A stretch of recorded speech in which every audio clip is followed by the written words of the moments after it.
We're back. As you may already know, this is the Hero with 1,000 Potions podcast with your hosts Tyler and Nate. We left you last week with blue pollen orbs, having just stepped a toe into Valak Mountain before taking a break. Catching you up here, Shulk and company aim to cross this icy landscape as a means to arrive at Sword Valley and infiltrate Galahad Fortress beyond, which is the location where Fiora/Face Nemesis probably retreated to after the showdown at Prison Island. Let's get back to the story. This zone, like I said earlier, is a huge slope of snow and ice and glaciers and whipping winds and these ice crystal formations that kind of look like trees, that they've got lots of crystalline spikes that kind of look like tree limbs in a way. They're as large as trees, but then there are other crystal formations that are more like a conventional bar-shaped crystal. They're just interspersed throughout. There is a main central valley that is quite wide, and on either side of that main valley are smaller trails of ice and mountain ridges that you can cross into the sides of that main valley, and also literally cross over the main valley to access other areas. It's a tangled network of ice bridges and mountain ridges and ice trails and funny things like that. At night, those ice crystals, they do something very unusual. They glow, but they don't just radiate light. They point a beam of light up into the sky, and it's a very yellow light, and this yellow light paints a yellow color onto the otherwise white snow on the ground. And so at night, it feels very yellow in color, kind of like, I don't know, you're peeing in the snow. I'd almost go to the lengths of saying it's golden glow even. Sure. There's a little bit of like a heavenly quality here. The daytime, you go from this cold, windy, white and blue. Yeah, and it kind of gives way to a warm feeling, and usually this, at least in my observation, the storms and everything die down at night. Maybe that's an effect of the atmosphere being affected by these beams. Yeah, now that you mention it, yeah, I think that's true. Yeah, so definitely some shifting, some yin and yang going on here that I enjoyed the shift, because, you know, some games when they stick you in the snowy area, it's just also one note for quite a while, and you kind of, it's nice when you start out, but after a couple hours there, you kind of get sick of it. They had a nice little transition here from day to night that shook things up. Yeah, that was nice. One thing I'll say is that in the previous chapter, I decided to give Melia the Machna Forest transmog outfit because I was feeling like she needed to be separated a little bit from the pomp of her life, and the Machna Forest outfit made her seem more common and accessible. It's a cool skin. Yeah, and as I'm entering this frozen tundra, so to speak, I thought maybe I should give her more clothes, but then I'm like, nah, I'll leave her to just freeze her ass off here. I have her as the red Valkyrie. She's got some of the better transmogs. I'd say Ryan's is the worst. He looks like a doofus if you change him into anything but his default clothing. Yeah, I think, Melia does have some pretty good ones. Shulk's is kind of bad too. He looks like a doofus in the majority of his clothes too, and maybe even his default outfit. I might go the route of just putting him in beachwear towards the end of the game,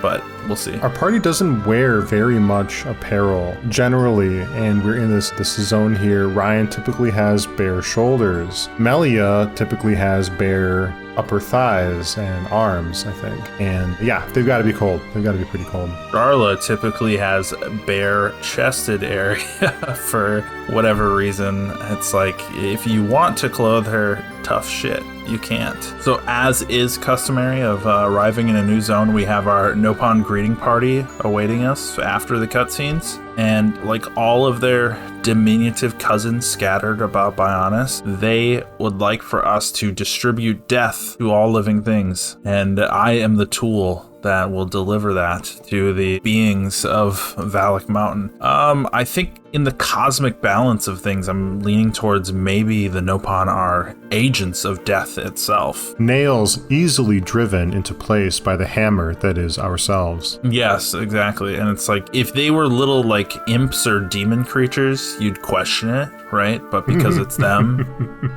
you don't question whether they're agents of the devil. So I talked to Tyler and I jokingly said, go therefore and make corpses of all nations, baptizing them in their own blood and rent sinew in the name of Miri Miri, Ugelpak, and Dudara. Stare not into the abyss, lest the abyss yes no back.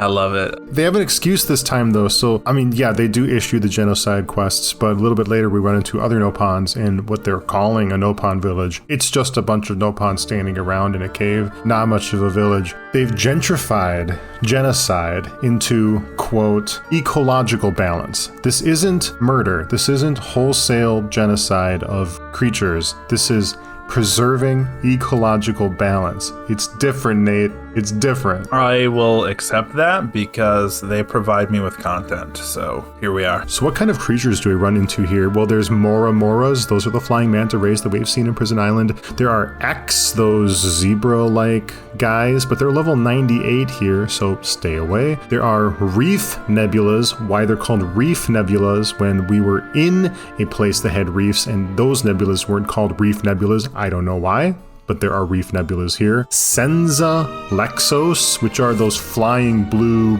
barracuda dragons. Antols, which are those large ants. There's a big one called the Entma King. Apis, which are the flies that carry boulders and stuff. And cells, which are the prehistoric birds, but they're blue and white now. Chicklins, which are like the Turkins from the Bionis Knee, but they're ice, they're frozen tundra variations. They're called Chicklins. They were called Turkins. Now they're called Chicklins. I think they're actually called Chillclins, right? Chillclins? Can we look that up? Can we put a look that up. Ding noise here, post-production, Tyler, something? Chillkins. Chillkins. Which makes sense. Yeah, that does make sense. Chicklins. It's like chiclets. Jesus. You're on a diet. You want to eat. Your willpower is getting weaker. Quick, a box of willpower. New Chiclets.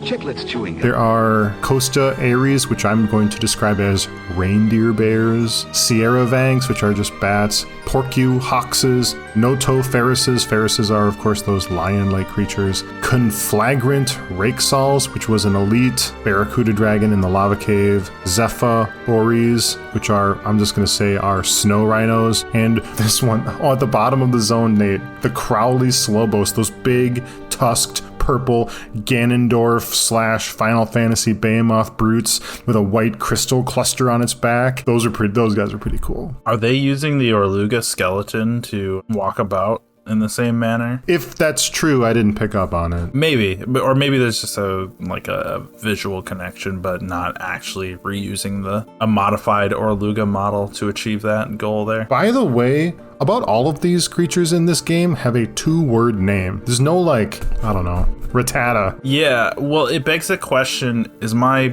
historical linguistic knowledge so bad? Has our education system failed me to where these names actually have a connection to some real attribute? Or is this just vowels and things being shoved through a name generator that makes no sense? Because I can't honestly point to a creature name that has made complete sense to me in quite a while. A few times something will resonate with me. For example, those Vangs, the bats. Vang, Fang, vampire, Fang, bat, yes. Vampire. They're like tertiary connections. They're not very strong connections. And so rarely, maybe, I don't know, but it's strange because they don't usually have 2 names, but they do here. I can imagine a listener coming into the chat saying, well, if you know Old Teutonic German, this would make complete sense to you. I'm loving the zone's music. It's perfect Christmas music. At least in daytime, I'm getting perfect Christmas music. A Doctor Who holiday special would slide right in here with this as its theme.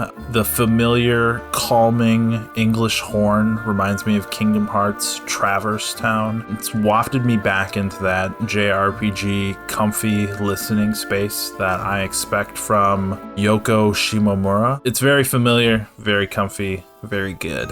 I might be one for more of the ambient, subtle tracks in at least these more open world games where I'm gonna be in the zone running around for hours on end. Now, the driving, strong themes of a Final Fantasy VII where, you're on the world map for 15 minutes max, and then you're running through a zone and story beats are shifting the themes and battles are interrupting music. We get the same thing here, battles interrupt it, but you also spend so much time just hoofing it around the zone that I need a good ambient theme so that I'm not having these like driving, forceful themes that get stuck in my head and make me want to hum them till my brain falls out. All right, Tyler, so we are at the top of a snowy mountain, and I am assaulted with the question of why am I not engaging in a balloon popping snowboarding minigame right now? I'm really feeling it. Perfect!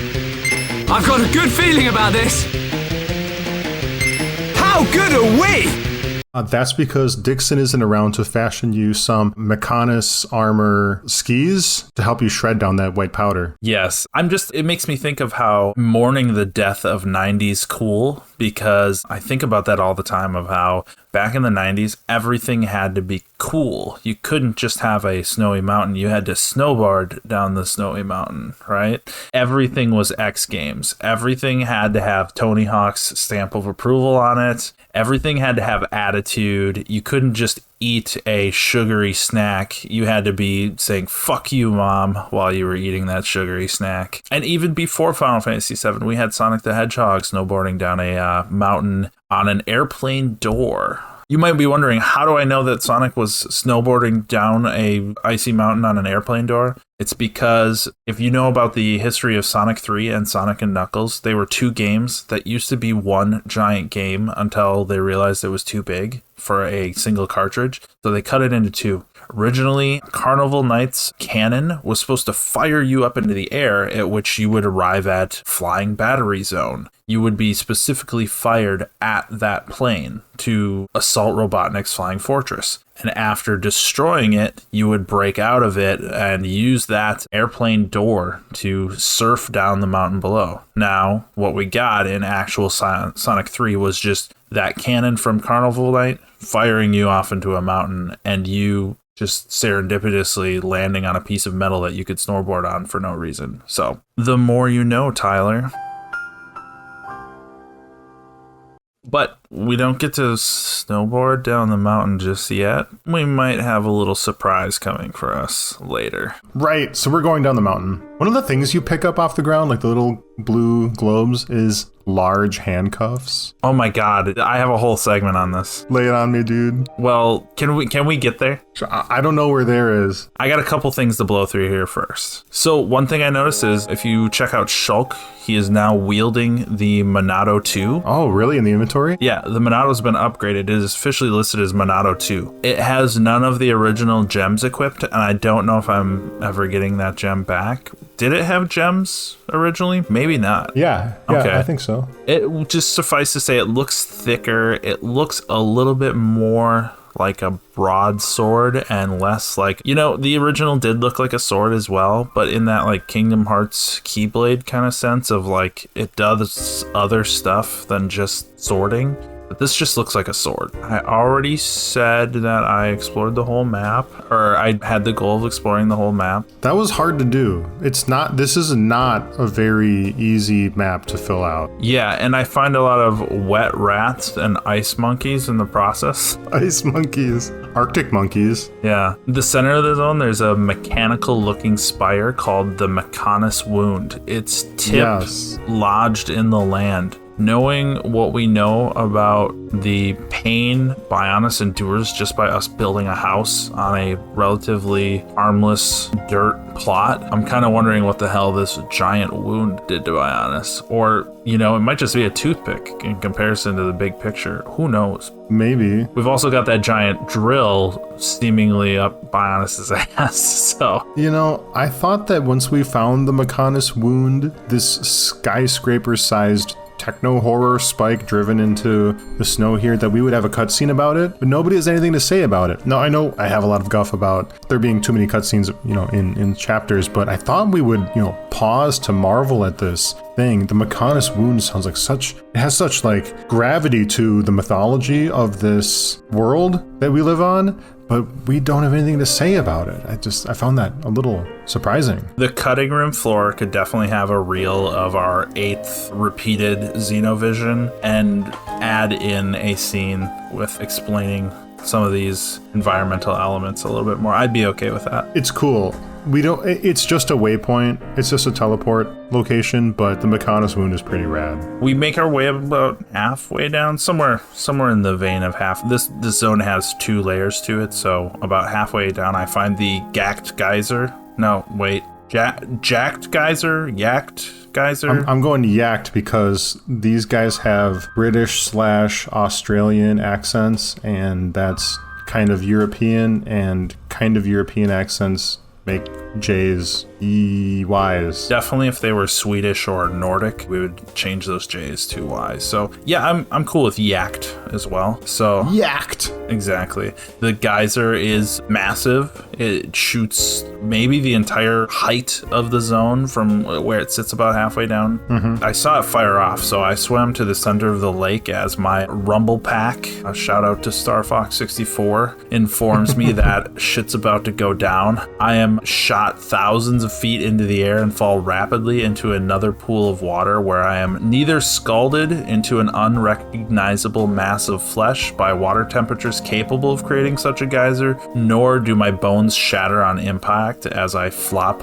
openly into the pool below. I have no diving form whatsoever in this. Our ballistics are perfect. Yes. Perfect. So we now know that we're playing a video game in this moment here. I feel like if we were playing Earthbound, there would be commentary on what just happened and like a wink wink nod nod of just goofing around about the fact that you were just shot up in a towering geyser and landed in a pool, but everything's fine. Yeah, everything's fine. There's a Nopon hanging out here. He's lost. He needs our help. Well, Tyler, at this little hot spring, this tucked away hot spring where it's secluded and nobody else is here, I find a pair of large handcuffs. What exactly was going on at this quote unquote hot spring? I don't know. Now, you may think me finding a pair of handcuffs and going this direction, I'm being unnecessarily dirty or suggestive, but hear me out on this one. I've discovered that there are a number of items in the game that have a question mark identifier, meaning no one actually knows what these items actually are, and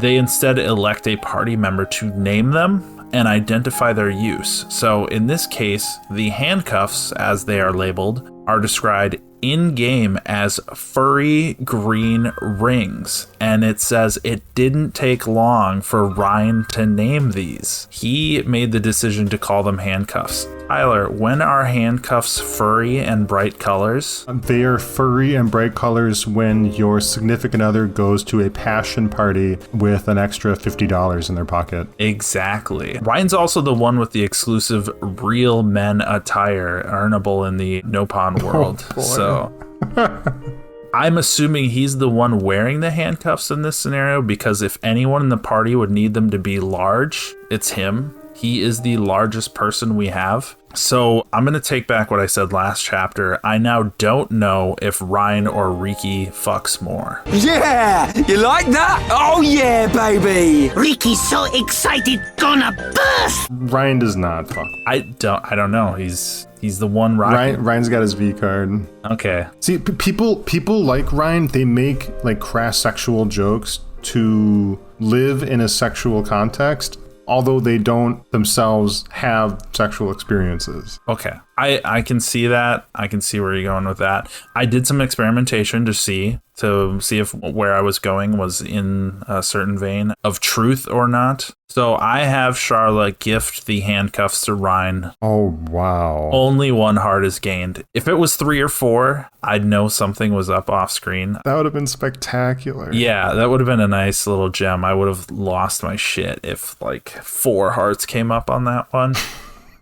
I'm still going to cautiously postulate that there's something here between Charla and Ryan, because there was another little bout of kind of emotional ribbing back in Alchemoth where she was saying how he needs to be more sensitive. And it's well, why aren't we having these exchanges between the two of them at all? I think there's something off screen between the two of them. Who knows? I would say he also gives off some submissive himbo energy every time he takes one of those verbal beatings from Sharla, because he doesn't, he might like stick up for himself a little bit, but he hasn't deterred her from going off on him at all. So she has seemed to gain the comfort level to kind of affectionately dish it out without repercussions with him. So maybe she's looking forward to some retaliation later. I don't know, but that's my headcanon at this point until I'm proven otherwise, or Gadalt shows up inside a Mechon body and she falls madly in love with robot Gadalt. I don't know. Yeah, Gadalt goes, Sharla, what are you doing with those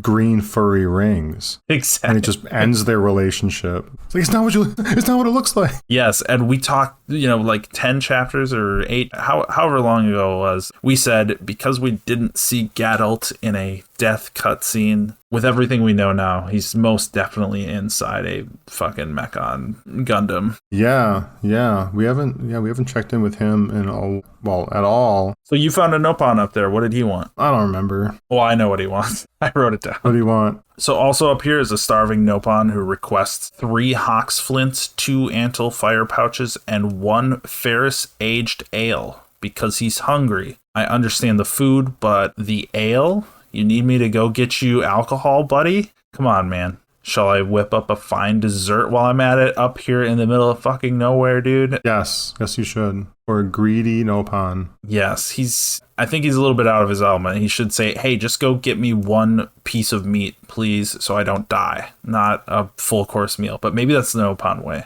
Maybe that's the Nopon way. You need a full, multifaceted 3-course meal in order to survive. But suffice to say, I don't want to hear any of you nerds complain about Death Stranding again, now that I'm up here delivering food to people. As we descend down the mountain, we arrive at that big spire of ice. Shulk feels like he knows this place. There's high Entia language about. There's a little mini quest that we've done before we get here where we go into a fire cave, a little ice cave that's got a pool of lava in there. We pick out a lava rock and we use it to melt these walls of ice that are preventing us from advancing through the zone in very particular narrow passages. When they need to melt the door, they identify a source of heat, which is the geysers. Not the geysers, the geysers. Do they say geysers? They say geyser. No. They do. In a cutscene? Yes, pull it up. There should be a geyser nearby. In the cave next to it, we will find a stone called Magma Rock. Sounds good. Start looking for a geyser, everyone. Go to the geyser. That was why at the beginning of the episode, I said, I'm so glad you said geyser. And one of those passages that we melt is the entrance to Osei Tower. Alvis calls this place Osei Tower, built by the Hyentia to house the Monado. This is where baby Shulk and the Monado were recovered by Dixon 17 years ago. Alva says that he made contact with the Monado and received its power, and that this is the ceremony of his family. What happens afterwards is a lot of weird indirect language of waffling about the Monado and what the Monado means and that it's the future of stuff. Are you saying I should stop? You are a fluctuation.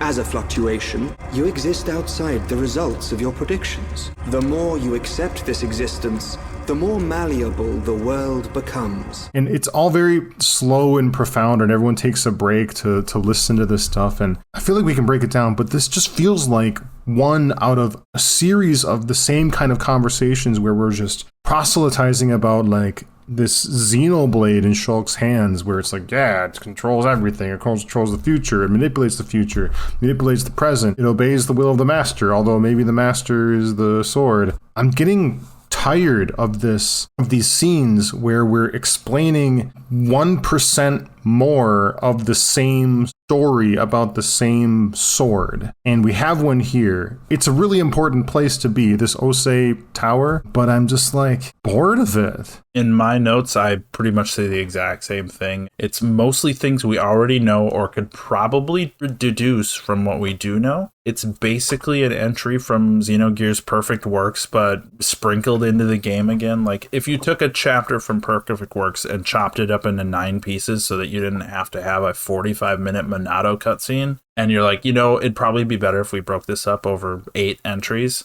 That's what this is. Because, like, in Xenogears, there were topics where we're just like, we don't know what the hell what's going on with this thing. And so the writers here are solving that problem, but maybe solving it a little bit too well or too slowly. It's the same thing of not really respecting our intelligence in some ways of, you know, all this is pretty standard stuff. Like, you can just explain it once and we're good, I feel like. Yeah. Right? Let's get on with the game. Yeah. Very much like Prison Island. We're here. We've seen that cutscene with Dixon recovering us and like, oh my goodness, maybe we'll go there someday, several chapters from now. And now that we're here, it just seems like the same old vagaries and it's exhausting. And this stuff is not as exciting as other things that happen in this episode that we're going to get to shortly, although this scene is dressed up as more profound. And the moments of this chapter that I did find exciting are more like the same regular anime drama that you might say is kind of lowbrow.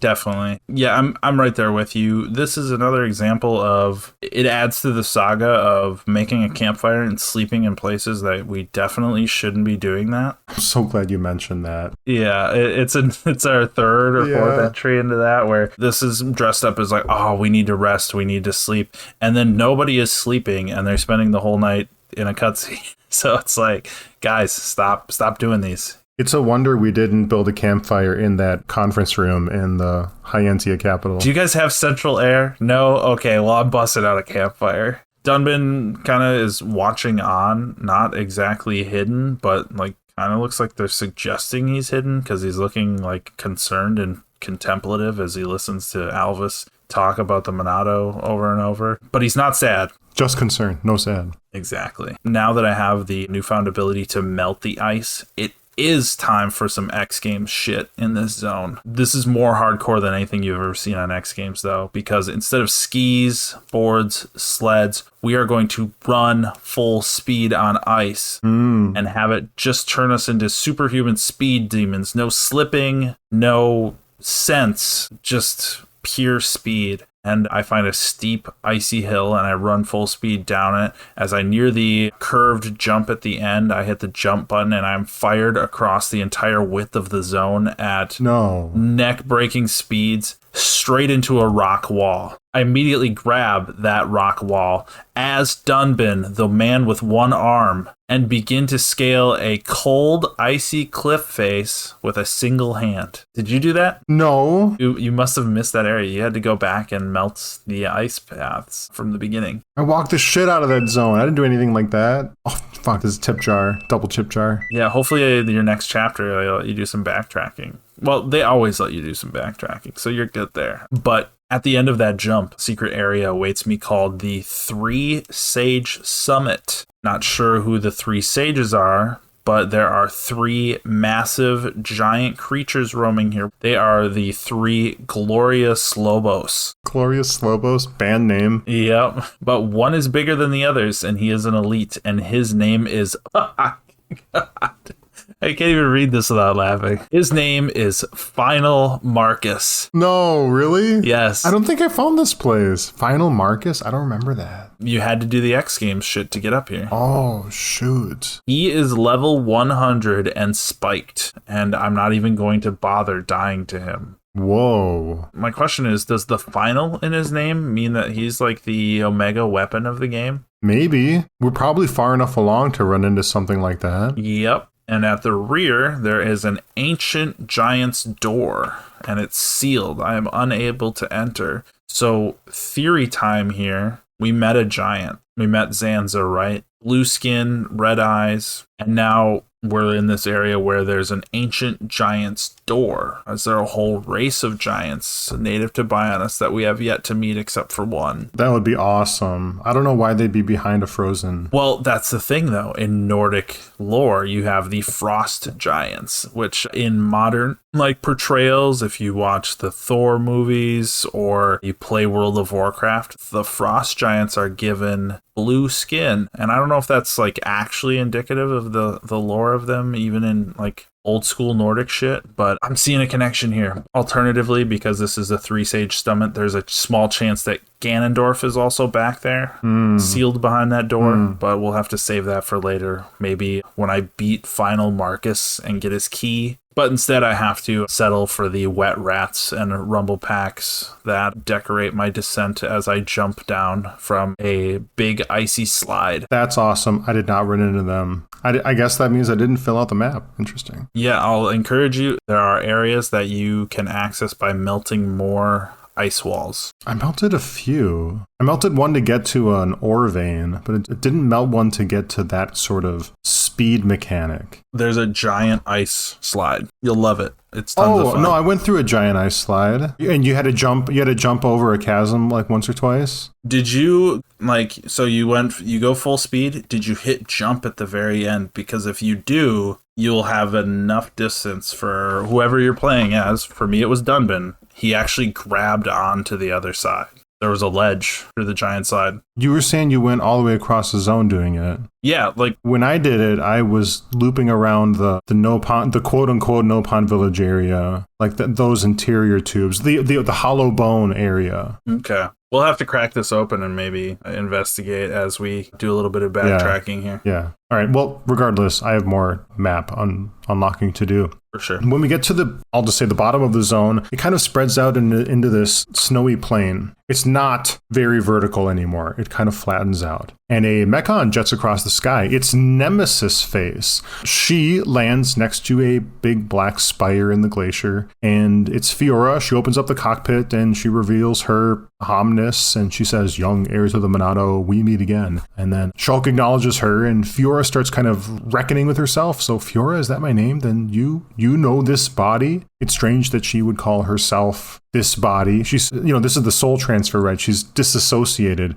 from her body. So she calls herself her body. And Shulk, or maybe it's Dunban that says, "So it's true that you don't remember us at all. Remember, your family's here. Dunban's over there." And Dunban's kind of watching in the distance. And Fiora says, "Family. There is family," which is a very strange sentence. And then she says, "There is a matter that I must speak to you about." And then she gets blasted by some sort of energy missile. It is no surprise whatsoever that blast was issued by Metalface. Yes, so that prick Metalface shows up. He's attacked his own, countrywoman. She's kind of damaged and maybe a little prone on the ground here. And he's got the body of Fiora held hostage. And he says, "Give me the Monado." And you know what? Shulk gives up the Monado, gives up the Xenoblade, gives up the God Sword, gives up the weapon, the tool that manipulates reality itself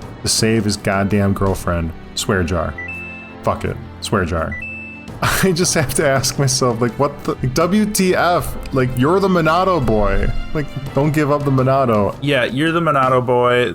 You have the only tool. There's one tool that can assault this guy, and you have it. And he's also 0% trustworthy. So, if you give him the one tool that is against him, what motivation is he going to have to not kill Fiora, not kill you? This is just bad tactical negotiating whatsoever to think oh yeah, he'll totally leave us alone. He's been good about that, right guys? Not wanting to murder us, not wanting to murder my entire town I lived in. The only thing that has kept him from doing that at any point in here is the Monado. So yeah, don't give up the Monado. Like Tyler said, you're the Monado boy. There's one rule. Don't give up the Monado. He stabs it into the ground, lets go of the handle, and hold on. And this was a little mind-blowing. Mumkar?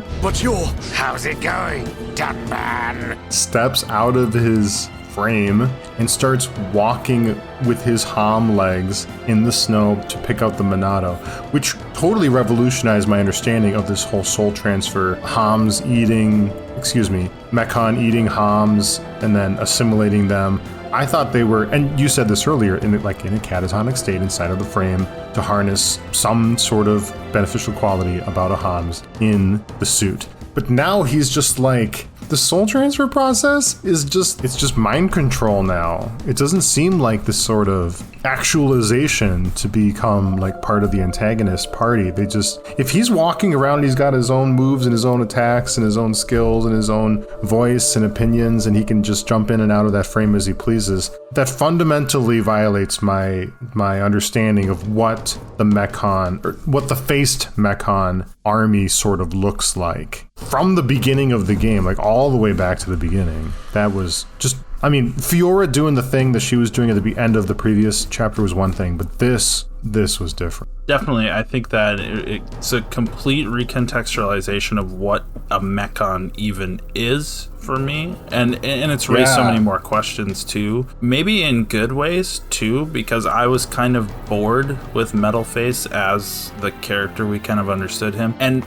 to be clear, like when we were just talking about it here, you're like, yeah, Mumkar jumps out, and we had theorized last chapter there was Mumkar, and we did the voice comparison. The game plays it off as like a big moment, and Dunban has this reaction, but it's like you already kind of teed it up real hard on that front. So I don't know why the game kind of like does that momentary, like, dun dun, it's him, you know, because it's like we already knew. I don't even think that soul transfer is a thing that, I think we've seen one case of a soul transfer in this game, and here's what it is. It's Lady Mayneth is a soul that existed and was stored somewhere, and they decided, you know, hey, we have a corpse of a, you know, suitable, compatible woman here in Fiora, and they put Lady Mayneth inside Fiora's body, and then Fiora's body inside of a frame, essentially, and they call it a frame when the first scene there.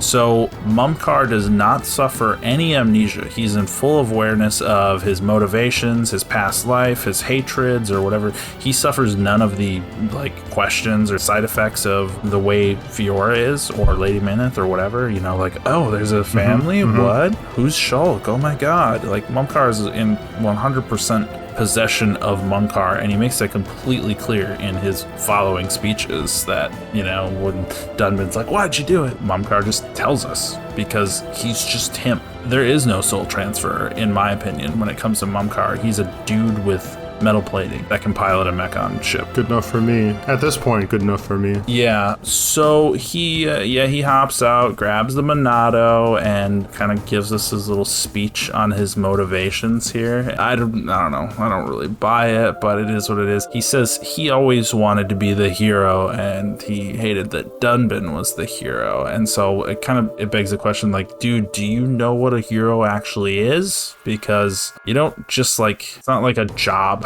You know, you audition for the role, and oh, this guy's much more hero-esque than you. Plus, like, he talks about how, oh, he wishes he could have had the Monado. It's like, hey, Mumkar, would you willing to have your arm fucking singed off by that thing? Because do you see Dunban's a one-armed man now? I don't think he really knew what he was signing up for, or what would be the situation came with that role that Dunban took on. Whatever. He has this kind of hero incel energy, like hero cell. His main motivating factor is, if I can't have her, then no one will. He grabs the Monado. He's got it now. It's so great in his hands. He just relishes in it. But Melia, behind her back, is powering up a spell in her hand. And she sprays red energy at Mumkar, who loses the Monado. It like pops out of his hand into the air. And the Metalface frame falls over, who's no longer rendering Fiora and Nemesis Face a hostage. Shulk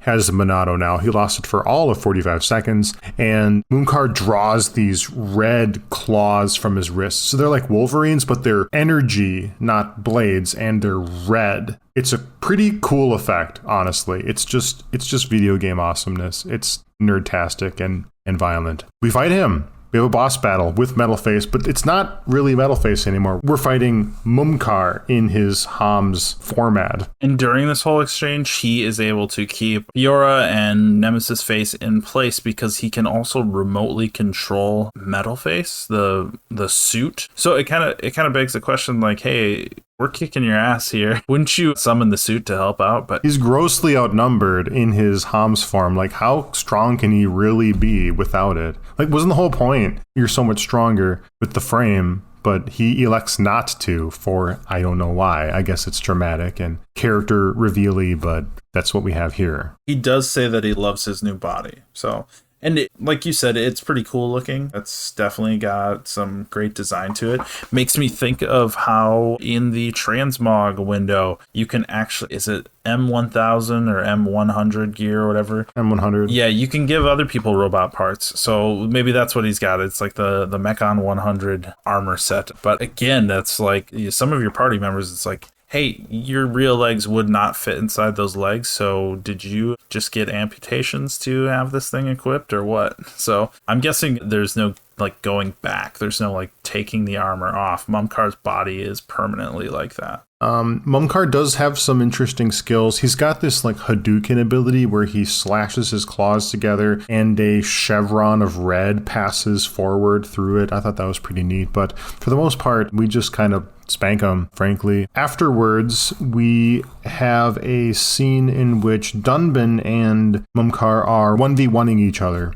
And they are doing kind of like the typical sort of anime swords fight sort of things where they're grappling with one another's motivations and purposes and challenging one another verbally as they're physically sparring. Usually you wouldn't have as much, energy or lung capacity to have a dialogue as you're trying to kill one another, but these guys do. Keep in mind, for this battle, for them going toe-to-toe and kind of meeting each other, equal skill. This is a man who has received modifications to his body to be the best version of himself versus another man with one fucking arm. So I think it's pretty clear why you weren't chosen to be the hero, Mumkar, because guess what? Dunban doesn't have the Monado right now. He's just got a regular ass sword, and he's kicking the shit out of you. They do one of those mutual samurai slices where you slide past one another as you're striking each other, and they hold the moment there with their backs turned to one another, and then after a certain amount of time passes, one of them winces because they took a blow, and it's Mumkar that took the blow.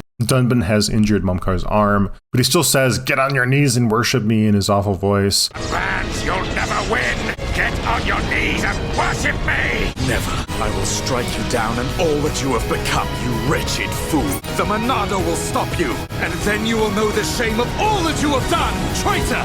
And then an avalanche starts coming down the mountain. I'm not sure if it's natural or if it's because of what's about to happen next, but several Zord-faced mechons, I'm just going to call them that for simplicity, land in their, quote, ball mode. There's maybe 8 of them, and then a glorious light shines above the battlefield. Another faced mechon emerges. It's huge, larger than Nemesis, larger than Metal, larger than anything else. It's huge, huge, huge, huge. It's yellow-green, or maybe it's kind of gold, but it seemed kind of yellow-green to me. There's veins of glowing red energy about it. It has a long tail. Its mask is silver, and its eyes glow with turquoise colors. We haven't seen this thing completely yet, but it's here. It looks like a big baddie. He openly states that he has the strongest mechon ever made. This is the strongest mechon ever built, controlled by me, Egil, leader of Mechonis, an agent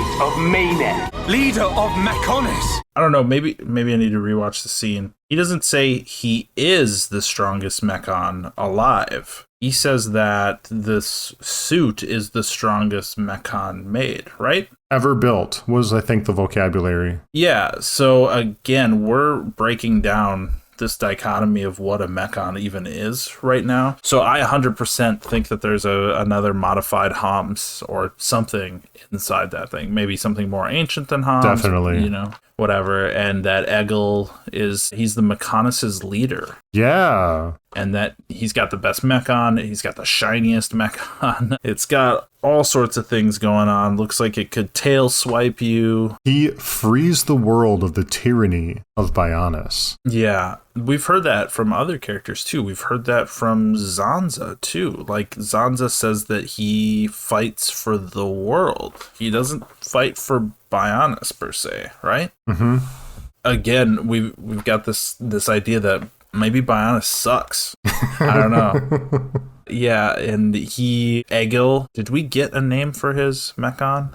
No, we didn't. We didn't get We got a name for his pilot. Yeah. I think. We didn't get Golden Face. Golden Face. Or Tail Face. Angel. Giant Face. Angel Face. I don't know. Something like that. He grabs Fiora plus the Fiora Gundam and jets off and taunts Shulk to follow him. Fiora! If you want her, come and get her. You are more than welcome on Mechonis. We're coming, and we won't give up! It's a very Saturday morning cartoon end of the episode moment because he takes the damsel in distress, they jet off, the douchebaggy goldfish poop sort of villain. And I don't know if you are familiar with that sort of trope, but like the villain that never dies. It's just, he just is always on your ass. Oh, totally. He gets into his mechon and he disappears. And Shulk like hollers, "We're coming to get you." And then Edgel says, "We will meet you on the battlefield. If you want her, come and get her." It's a high energy cliffhanger. This chapter doesn't end with mystery.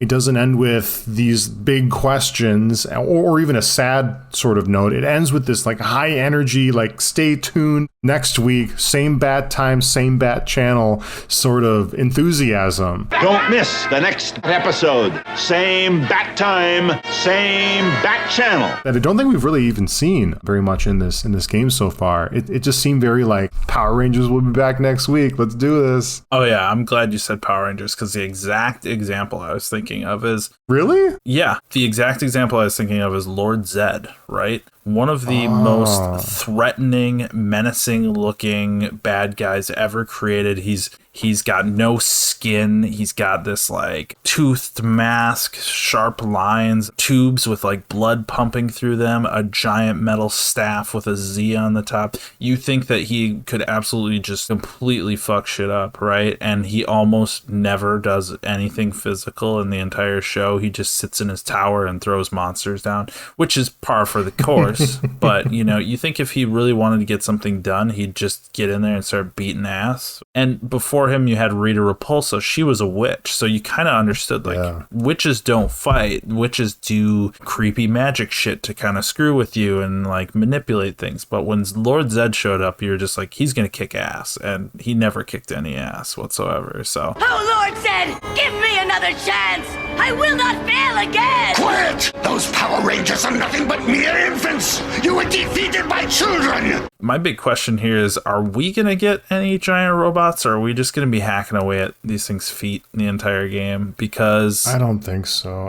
I mean, I would like to, but I feel like it's just not in the cards for us. Yeah, I think that we would have already been introduced to some sort of mechanic like that if we were. Again, I talk about World of Warcraft a lot in this podcast for whatever reason, but when you think about dragons, right, in World of Warcraft, how you fight a lot of dragons, and the vast majority of those times the dragons are fighting you, their feet are on the ground and they're trying to slap you with their hands. And it's like, they do some flying and breath attacks, but it's just like, here's the thing, you're a dragon, just fly and rain fire down on us all the fucking time, no matter what. Like, it would be so easy to just kill us if you're a dragon, right? Do it all the time, not just during phase 2. Exactly. And it's like, if we don't get a giant robot of our own, why would any one of these giant robots, like, and we fought Metal Face on foot, we fought Zord on foot, we've done all that. It's like, you guys can fly. Just go up there and fire your nukes at us. What the hell? But they always come down and they always let us stab their toes. So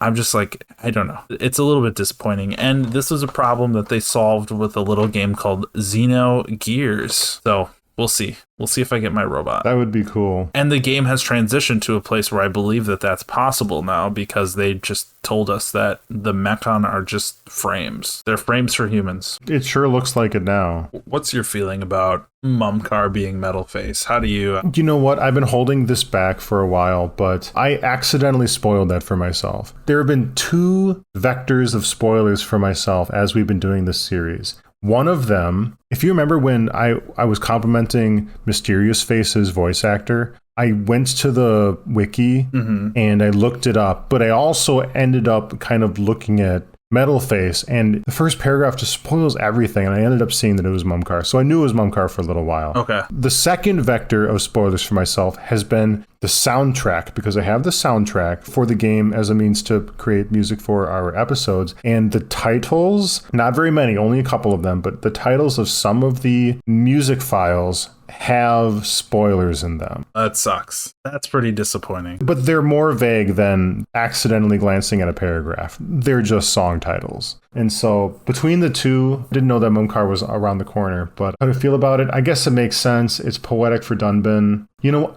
I'm really looking forward to like actually eliminating him and moving along with other antagonists, honestly, because like this guy, if this was like Xenogears, as an antagonist, Metalface could be as simple as like one of the more like pedestrian antagonists. He could be like Vandercom or Bishop Stone, or I would like to do away with him and get into some of the more complex villains, because Metalface is not very complex. He's pathetic. He's motivated by greed and vanity, and that's not as interesting as things like, well, I guess what Edgel's getting into, what this Lady Mayneth, but there's this other female name, Vinea. Oh, yeah. Lady Larithia, too. Like, those people have a little more going on than just, like, vanity and douchebaggery and narcissism. I would like to get him out of the picture and see more about these other big personalities with other motivations and schemes and scenarios that haven't been taking up as much oxygen in the room as this great big douchebag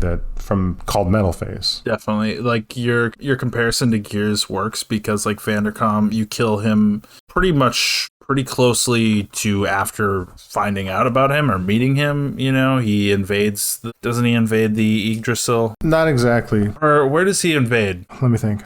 The protagonists wanted to recover Margie from Ave, and the team split. Oh, right. Faye and other Gears was going to draw some of the forces away from Bledavik so that Bart and others could infiltrate Bledavik and recover Margie. And Vandercom was part of that, the forces that were attracted to the distraction. And he was all about Gears isn't the answer to warfare. Conventional cannons and normal non-mech weaponry is the answer. And he is very, very quickly corrected. And by corrected, I mean, killed. Destroyed. So I feel like we've encountered Metalface as many times as we've encountered Ramses. Interesting. In as many different mechs as we've encountered Ramses, right? So we've had 3 or 4 fights with Metalface / Mumkar, and you have about 3 or 4 fights with Ramses, and it's like, does Mumkar warrant as much staying power as Ramses does in terms of story? The answer is hell no. Yeah, I mean, they're both pathetic, but I liked Ramses's patheticness. Yes, he had more motivation than... Well, I guess he did want to be the hero, too. Yeah, he did. Well, he was, spoilers, a clone of the hero. A false contact.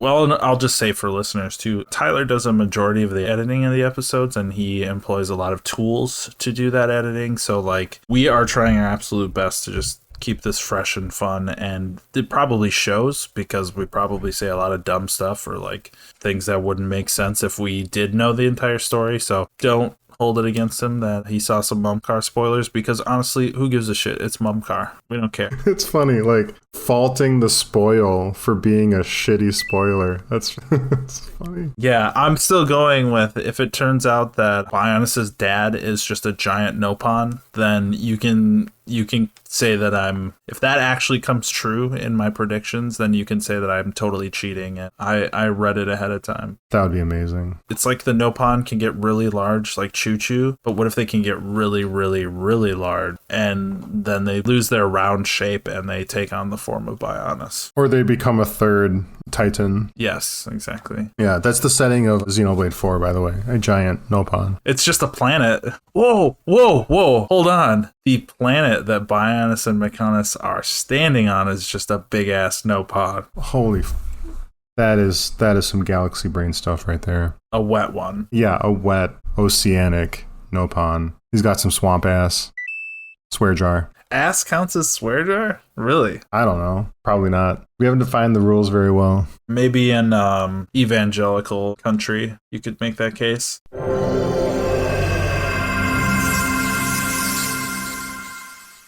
that'll do it for this episode. This has been a production of Hero with 1,000 Potions. We will be back soon with I presume it'll be a Sword Valley episode. Yes. And we need full power, Ricky. Reeky, sneaky, bitey, hero time.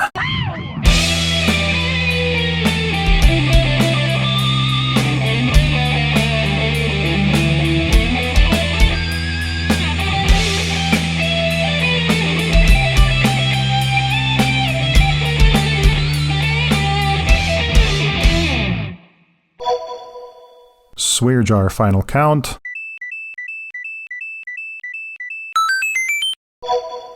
This is a whiskey ginger ale. I finished my Jim Beam and have topped it off with Seagram 7, and so I am mixing Jim Beam and Seagrams. I hope the whiskey gods do not smite me for this. What else you got? Any more bullet points? Oh, we're gonna be here a while. It was originally one game and not two games split into two, and Carnival Zone was supposed to... And fuck it, just cut this whole segment. It doesn't flow. Where are you going with this? Okay. Are you encyclopedic about old school Sonic? I tripped on a pog doing the Macarena and ripped my grungy jeans, so I swapped them out for my Zubas, and now I'm watching laser discs of Beanie Babies dancing to Swing Revival. Psych! I love it. That's perfect. And depending on what our listener base is, they might have no fucking clue what we're talking about. Hey, all right, if you were born in the last 20 years, you got to know that in like 1998, Swing came back with a vengeance for like 8 months. Mambo number 5. And then Y2K happened. There was no seeding that twist. It was just... He's huge.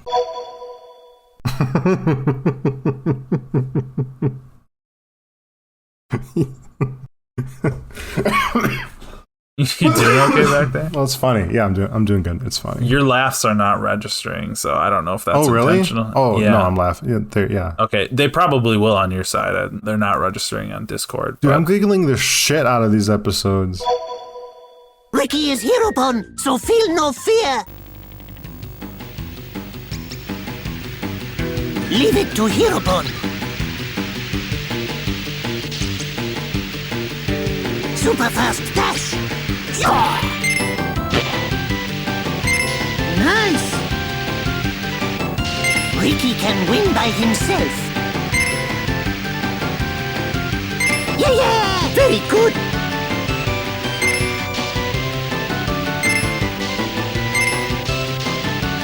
Nice.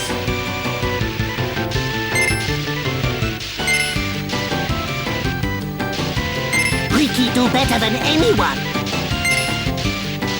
No pun special move. No panic, no lose spirit.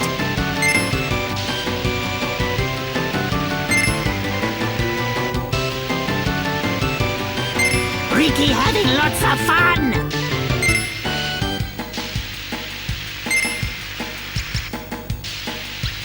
Super fast dash, smash pow.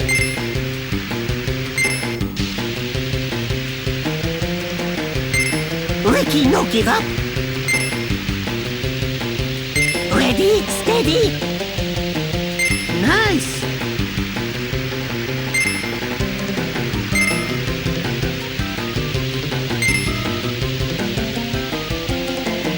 No pun special move.